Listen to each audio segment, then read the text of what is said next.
आपने मुझे अभी तक सब्सक्राइब नहीं किया है तो सब्सक्राइब कर दीजिए। आज मैं आपको बितऊ की बहुत अच्छी शिक्षाप्रद कहानी सुना रही हूँ।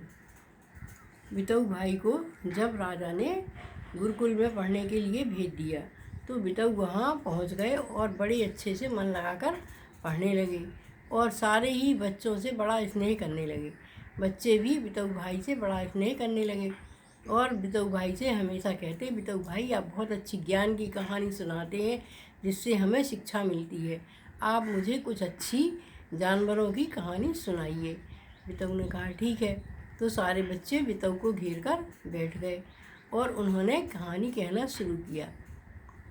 मधुबन में सारे ही पशु पक्षी बड़े हिल मिल कर रहते थे, चाहे वो छोटे हों या बड़े हों, सब एक दूसरे का ध्यान रखते थे, कभी किसी को सताते नहीं थे और सारे ही अच्छे बढ़िया मधुबन के हरे हरे फल खाते थे और एक दूसरे को देते भी थे।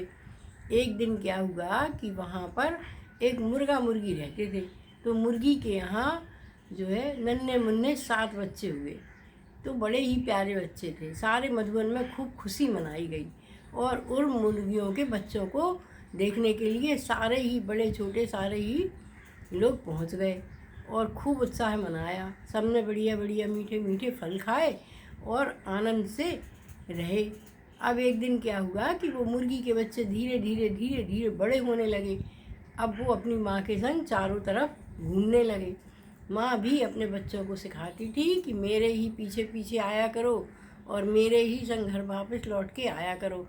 अब धीरे धीरे वो बच्चे और भी बड़े हो गए, तो माँ ने समझाया कि 7 बच्चों इकट्ठे ही रहा करो हैं। तो उन्होंने कहा ठीक है। उनने सारे बच्चों के नामकरण किया। उस दिन भी खूब धूमधाम से अच्छा सा आयोजन किया गया। शेर भाई भी आए, भालू आए, बंदर आए, सब ने आया और सब ने एक एक नाम रखा। शेर ने रखा चिंटू, भालू ने रखा मिंटू और बंदर ने रखा पिंटू। इस तरह 7 बच्चों के नाम रख लिए गए। अब सब बच्चों को लोग बाग पहचानने लगे कि ये चिंटू मिंटू पिंटू चिंटू सारे ही मुर्गी के बच्चे हैं। तो सब लोग उन बच्चों को ध्यान रखते थे। ऊपर कौवा भी रहता था तो वो भी ध्यान रखता था। उड़ने वाले पक्षी भी उनको देखते रहते थे। एक दिन क्या हुआ कि चिंटू सबसे बड़ा था और वो बहुत चंचल भी था। 7 बच्चों के संग वो घूमने जाता था और खेलता भी था और सबको वह डांटता भी था। एक दिन चिंटू अपने भाइयों से बिछुड़ गया।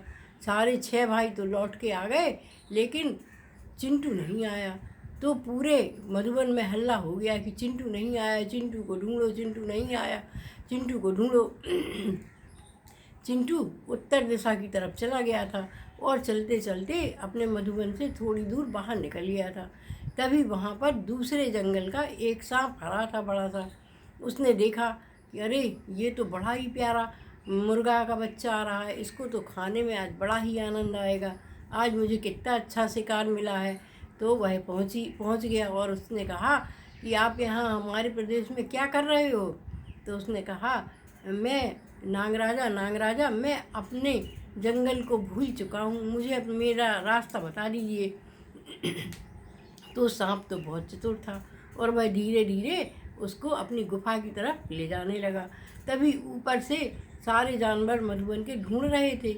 तभी उड़ते हुए चील ने देखा कि अरे ये तो दुष्ट नाग मेरे जो है चिंटू को अपनी गुफा की तरफ ले जा रहा है।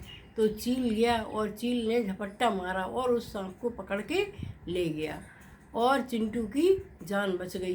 तभी और मधुबन के सारे ही जानवरों ने चील को देखा तो वो समझ गए कि यहाँ पर ही हो सकता है चिंटू। तो उड़ने वाले सारे पक्षी वहाँ पहुँचे और चिल्लाने लगे। कौआ काँव काँव करके चिल्लाने लगा, तोता भी मधुर आवाज़ में बोलने लगा, चिंटू भाई डरो नहीं, हम सब लोग आ गए हैं। और सारे ही जानवर वहाँ पहुँच गए और चिंटू को सुरक्षित उसकी माँ के पास पहुँचा दिया। इससे हमें यह शिक्षा मिलती है कि हम सारे बच्चों को हिल मिलकर रहना चाहिए और एक दूसरे का साथ कभी नहीं छोड़ना चाहिए। जिस तरह की मधुबन के जानवरों ने चिंटू की जान बचाई, उसी तरह हमें भी अपने मित्रों की रक्षा करना चाहिए। धन्यवाद।